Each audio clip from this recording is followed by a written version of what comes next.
Maharashtra TV 24 के ख़ास मुलाकात कार्यक्रम में मैं प्राची माथुर वर्मा आपका स्वागत करती हूँ। हमारा आज चर्चा का विषय है हेयर लॉस या बालों का झड़ना, जो कि मुझे लगता नहीं कि हम में से कोई भी इस चीज़ से बचा होगा। और इस विषय पर चर्चा करने के लिए आज हमने आमंत्रित किया है डॉक्टर अतुल तेलरांधे, जो MD आयुर्वेदिक हैं। आज डॉक्टर साहब हमें इस विषय में काफ़ी चीज़ें बताएंगे।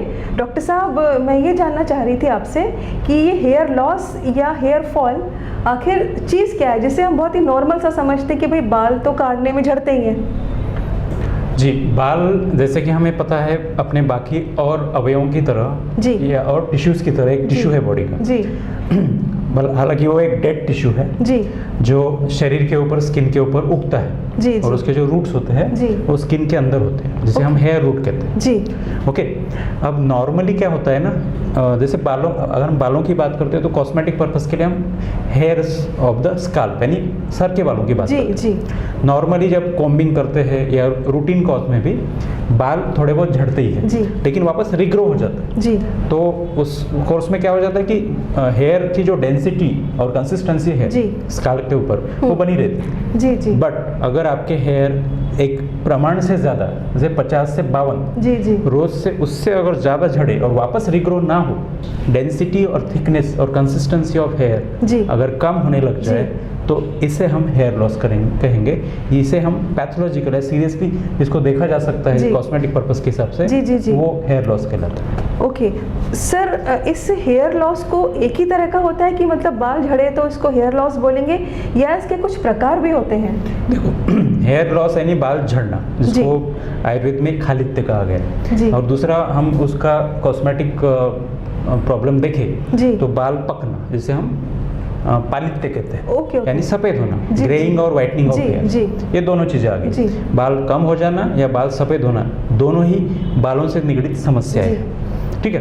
अब प्रकारों के बारे में देखा जाए तो ऐसे बहुत सारे इसके टाइप्स दिखेंगे आपको। कई बार बाल वीक हो जाते हैं, थीन हो जाते हैं, दो मुँहे हो जाते हैं, बाल झड़ना शुरू हो जाते हैं, डेंसिटी कम हो जाती है। जी, जी। तो मेल्स में जनरली जैसे एंड्रोजेनस हेयर लॉस, इसे एंड्रोजेनस हेयर लॉस कहते हैं। सो मेल पैटर्न बालनेस होता है, सामने से एक अलग प्रकार से सामने से उनके बाल झड़ना शुरू हो जाते हैं। फीमेल्स में कैसे रहता है, सेंटर में झड़ना शुरू हो जाता है। अच्छा। उसे सेंटर में एकदम क्रिसमस ट्री पैटर्न के हेयर लॉस उनका दिखता है, उसे फीमेल पैटर्न हेयर लॉस कहा जाता है। सर, ये तो हमें पता ही नहीं था, मतलब ये तो जी जी बताइए सर। और इसके साथ ये होता है कि ये दो पैटर्न हो गए। इसके अलावा ऑटो इम्यून डिसऑर्डर होता है, जो अपनी इम्यूनिटी अपने ही बालों के रूट्स को खराब करती है। तब एक राउंड एलोपेशिया एरिएटा जिसको कहा जाता है, वो एक प्रकार से इंद्रलुप्त आयुर्वेद में कहा जाता है। जैसे पैचेस पड़ जाते हैं, जैसे अपना बियर्ड हुआ या फिर स्काल्प के हेयर हुए, वहाँ पे पैच पड़ जाता है। तो वो एक एलोपेशिया एरिएटा उसे कहा जाता है, ऑटो इम्यून डिसऑर्डर। तो इस टाइप के हेयर लॉस आपको देखने में आते हैं। तो मतलब ये हेयर लॉस के कारण हुए सर? नहीं, ये प्रकार हो गए, टाइप्स हो गए। जी, जी। अब कारणों की अगर हम बात करते हैं, किन कारणों से हेयर लॉस होता है, तो उसमें जेनेटिक कॉज सबसे इम्पोर्टेंट है, हेरिडेटरी। हेरिडेटरी कॉज में सबसे इम्पोर्टेंट हार्मोनल इम्बैलेंस माना जाता है। डिहाइड्रो टेस्टोस्टेरोन, ये DHT नाम का एक हार्मोन है, जो मेल और फीमेल दोनों में होता है। जनरली स्किन रूट्स में, अपना हेयर रूट्स में ये पाया जाता है।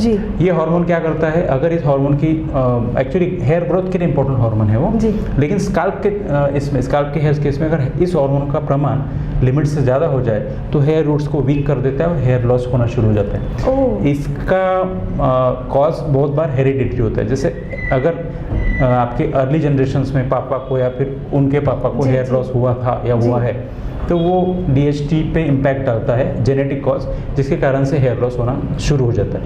ये एक कॉज हो गया। उसके अलावा और कॉजेस भी है, जैसे कोई आदमी स्ट्रेस में जी रहा है, टेंशन में जी रहा है, या फिर उसको न्यूट्रिशन प्रॉपर नहीं मिल रहा है, डाइट प्रॉपर नहीं मिल रहा है, जागरण वगैरह हो रहा है, ऐसे कंडीशन में भी हेयर लॉस देखा जाता है। लेकिन बाल अगर रिग्रो हो जाते हैं तो मालूम नहीं पड़ता, लेकिन रिग्रो नहीं होते तो मालूम पड़ जाता है। इसके अलावा स्काल्प का इन्फेक्शन हुआ, या सोरियासिस जैसा डिजीज़ हुआ, या फिर अगर डाइट उसका स्पाइसी है, वाटर जिसमें जिस डाइट में वाटर कम है, ऑयली है, स्पाइसी है। अच्छा।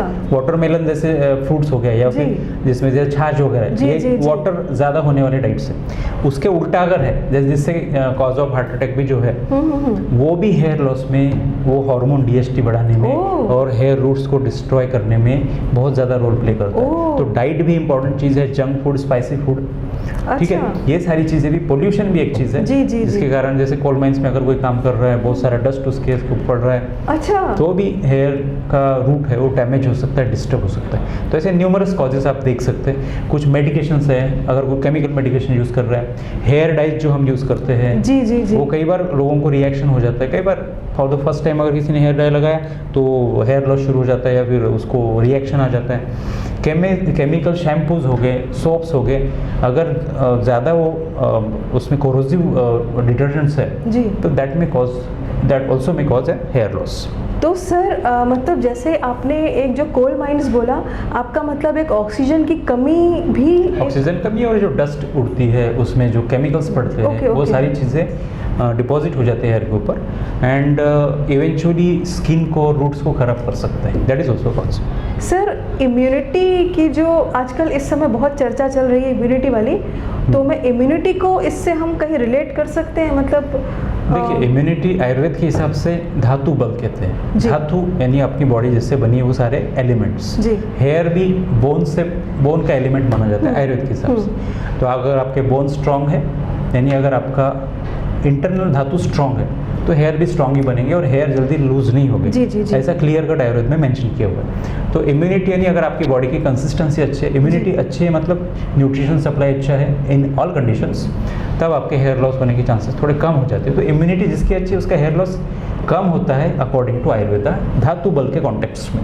बाकी अगर इम्यूनिटी उसकी अच्छी है और उसका धातु बल अच्छा नहीं है तो हेयर लॉस हो सकता है। ओके तो सर जैसे कुछ कंडीशंस ऐसी होती हैं कि इंसान मतलब उनको अब मान लीजिए हेयर लॉस शुरू हो गया है मान लीजिए, और या माइंड्स में या जिस भी कंडीशन में है आदमी अब वर्क तो कर ही रहे हैं, तो इस चीज़ को किस तरह से कंट्रोल किया जा सकता है? जी, medicine are there, ayurvedic medicine, detoxifying medicine बहुत सारी होती है आयुर्वेद। अगर वो ऐसे पोल्यूटेड एटमॉस्फेयर में काम करता है जी, तो उसको त्रिफला पाउडर आती है, त्रिफला पाउडर या फिर आंवला आती है, आंवला पाउडर। अच्छा। इन सब चीज़ों को पेस्ट करके बालों को या फिर उस स्किन को जहाँ पे उसका कांटेक्ट आ रहा है पोल्यूटेंट से जी, उसको साफ करना चाहिए, डिटॉक्सिफाई हो जाएगा। वैसे कुछ मेडिकेशंस वो ले सकता है, भृंगराज हो गया यानी भृंगराज यानी माँ का, आंवला हो गया। अच्छा, उसके अलावा त्रिफला हो गया।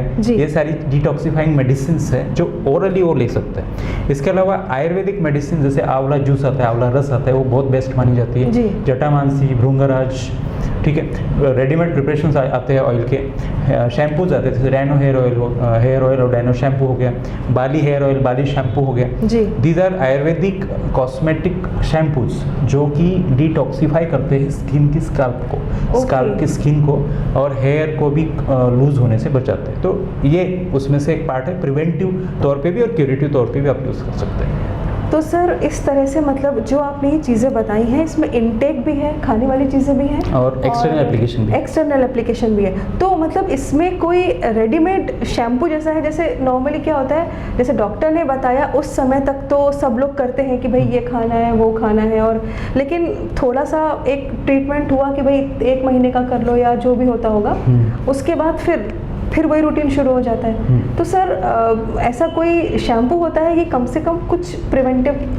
जी, अगर शैम्पू यूज़ करने में अभी नाम बताया, बाली का आता है जी, रिवॉन आता है, हेल्थ केयर अपना हेयर सॉल्यूशन शैम्पू। अच्छा। उसके अलावा डैनो हेयर शैम्पू आता है जी। So there are number of shampoos, Patanjali के भी शैम्पूज आते हैं। So you can use numerous types of shampoos to avoid the hair loss. Wash करने के लिए बालों को लगाने के लिए ऑयल भी है। अच्छा। तो वो मेडिकेटेड ऑयल ही भी आप यूज़ सकते हैं या सादा नारियल ऑयल भी आप यूज़ सकते हैं। इसके अलावा जैसे कि आप पूछ रहे कि उस हिसाब से ये शैम्पूज और ये सारी चीज़ें तो है ही है, लेकिन आपको बाकी की चीज़ों को भी ध्यान देना पड़ता है, नहीं तो external application will not work. Okay.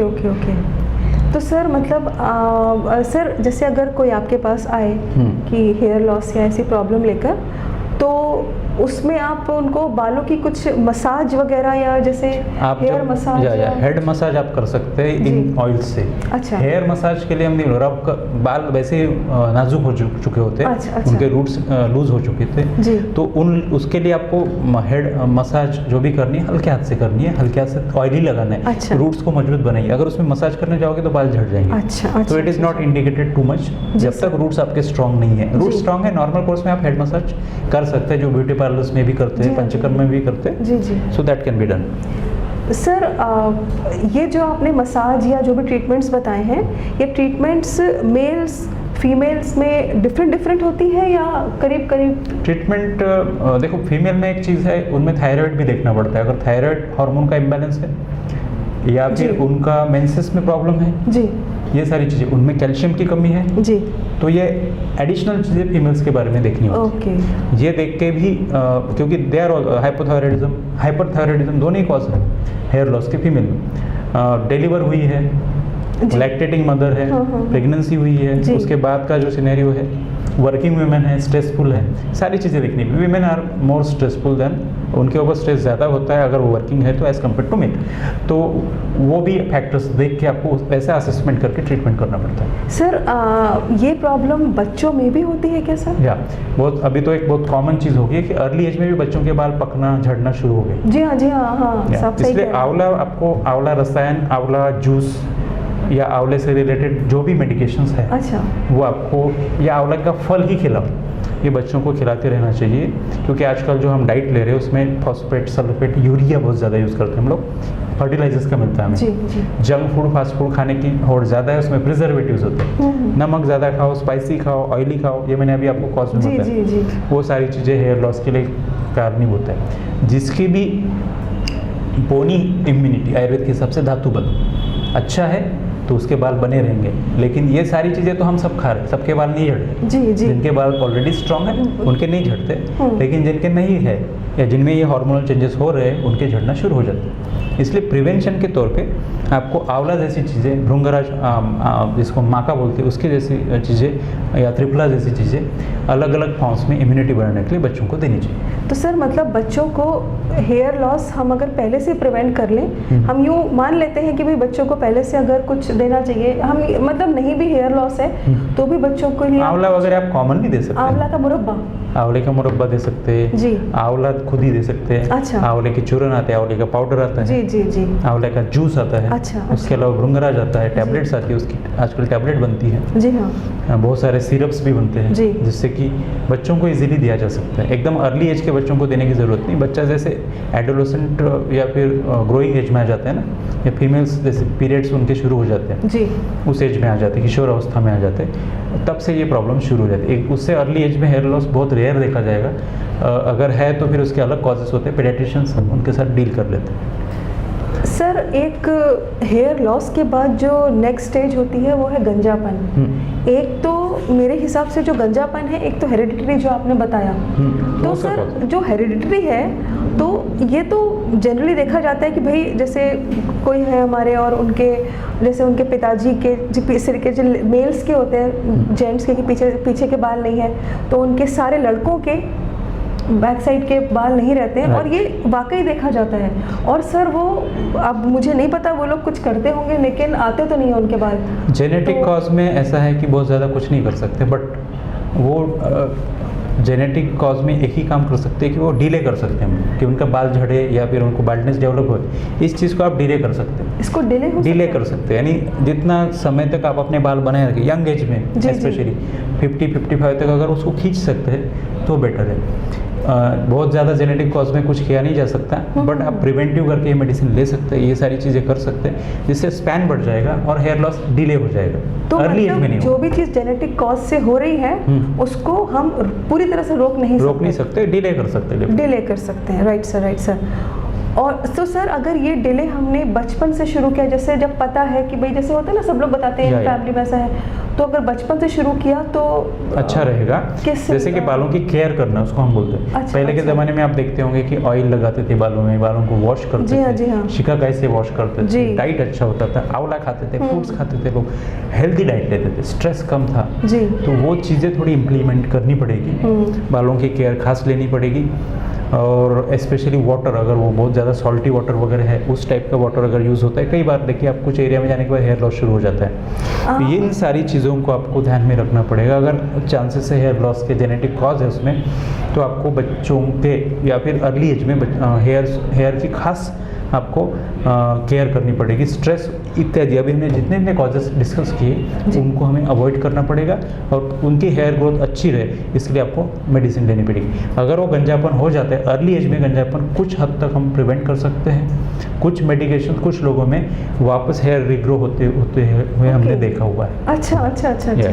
और सर जहाँ जेनेटिक कॉज नहीं है पर अगर गंजापन है तो मतलब जैसे फैमिली में नहीं पता कि कोई जेनेटिक कॉज है, ये कहा नहीं जा सकता, लेकिन गंजापन तो है, तो सर उसके लिए कुछ अगर गंजापन एक बार हो गया है और उसके हेयर रूट अगर सही सलामत है, डैमेज नहीं हुए हैं, तो कुछ हो सकता है। ऐसी केसेस में कई बार रिजल्ट मिलते हैं, कई बार रिजल्ट नहीं मिलते। तो कोशिश करने में कोई हर्ज नहीं, ट्रीटमेंट हो सकता है, उसका देखा जा सकता है। मतलब एक ट्रायल तो लिया जा सकता है, डेफिनेटली लिया जा सकता है, लेकिन प्रिवेंशन इज ऑलवेज बेटर, कि वो प्रिवेंट करे। जिन लोगों का नहीं हुआ, जिन लोगों का हो गया, वो कोशिश कर सकते हैं। Right sir. तो ये जेनेटिक कॉजेज मेल्स में ज़्यादा होती है ना फीमेल्स से? फीमेल्स में कैसा होता है, जेनेटिक कॉज ज़्यादा रोल प्ले नहीं करता, क्योंकि इसमें 2 जीन लगते हैं। मेल्स में एक ही जीन काफ़ी होता है, वो जेनेटिक साइटोजेनेटिक्स वाली चीज़ है।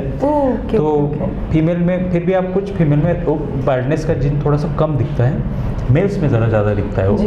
तो और एंड्रोजेनस हेयर लॉस मेल में ज़्यादा पाया जाता है, कुछ फीमेल में होता है, लेकिन उनका एकदम बाल्डनेस वाली जो कंडीशन है फीमेल में थोड़ी सी कम दिखती है, बट फिर भी आपको केसेस मिलते हैं। जी सर, फीमेल्स मोस्टली आप देखते हैं कि हेयर केयर ज़्यादा होती है, उसमें मतलब डेली या मतलब शैम्पू है, कंडीशनर है, जो आप रेगुलर वाला जो आता है वो लगाते हैं, और उसके अलावा हेयर केयर भी होते हैं, हेयर स्ट्रेटनिंग और बाकी ट्रीटमेंट जो एक ब्यूटी पार्लर के हिसाब से किया जाता है। तो सर उसमें आप कुछ एडवाइस देना चाहेंगे? क्योंकि कुछ कई बार होता है कि कुछ चीज़ें ज़रूरी होती हैं, और अब आज के दुनिया में देखा जाए तो थोड़ा बहुत करना पड़ता ही है। तो इसमें आप हमारी सहेलियों को कुछ एडवाइस करना चाहेंगे सर? वो अगर उनकी हेयर की ग्रोथ अच्छी है, जी ठीक है, हमने हेयर लॉस के जितने कॉजेज देखे वो, बाद में हेयर के लिए जो डाइट बताया वो, अगर वो अच्छे से लेते हैं तो उनको हेयर लॉस का प्रॉब्लम नहीं होगा, जो चाहे बालों के साथ कर ले। क्योंकि ब्यूटिशियंस भी जो जहाँ पे आप ये ब्यूटी पार्लर्स में कराते हैं, वो भी उस बात की केयर लेती है,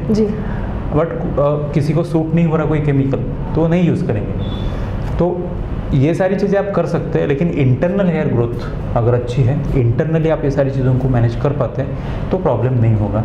तो ये सारी चीज़ें यानी factors that causes hair loss should be avoided, diet that causes hair loss should be avoided, stress and etcetera जो हमने डिस्कस किया वो हेयर लॉस के लिए अवॉइड करो, आपके हेयर अच्छे रहेंगे, लॉन्ग लाइफ अच्छे रहेंगे। और ये सारी चीज़ें करेंगे तो ब्यूटिशियन फिर आप कोई भी ब्यूटी ट्रिक अपना ले, कोई प्रॉब्लम नहीं होगा। सर एक कोई खास टिप होगी आपके पास जो, मतलब मैं अगेन ब्यूटी पर ही आ रही हूँ कि मतलब जो नहीं करना चाहिए, जो मतलब करते हैं लेकिन फिर भी नहीं करना चाहिए, अगर आपके दिमाग में ऐसा कुछ हो अच्छा जो स्पेशली नहीं करना चाहिए ब्यूटी पार्लर्स में या वैसे भी, मतलब जो भी ट्रिक आप यूज़ करते हैं, अगर वो बालों को आपके सूट नहीं होती है तो हेयर लॉस या फिर हेयर का कुछ ना कुछ प्रॉब्लम शुरू हो जाता है। अच्छा ओके। तो आपके खुद ही समझ में आ जाएगा कि ये चीज़ सूट नहीं हो रही, डाइज हो गया, जी केमिकल्स हो गया, केमिकल शैम्पूज हो गया, जी हाँ, स्ट्रेटनिंग में भी ठीक है, स्ट्रेटनिंग में करते क्या है, सीधा ही करते हैं ना, सीधा ही करते हैं, हाँ। रूट्स को डैमेज हो ऐसी कोई चीज़ ना करे, ठीक है, ब्यूटिशियन उसका ध्यान रखती है। अच्छा,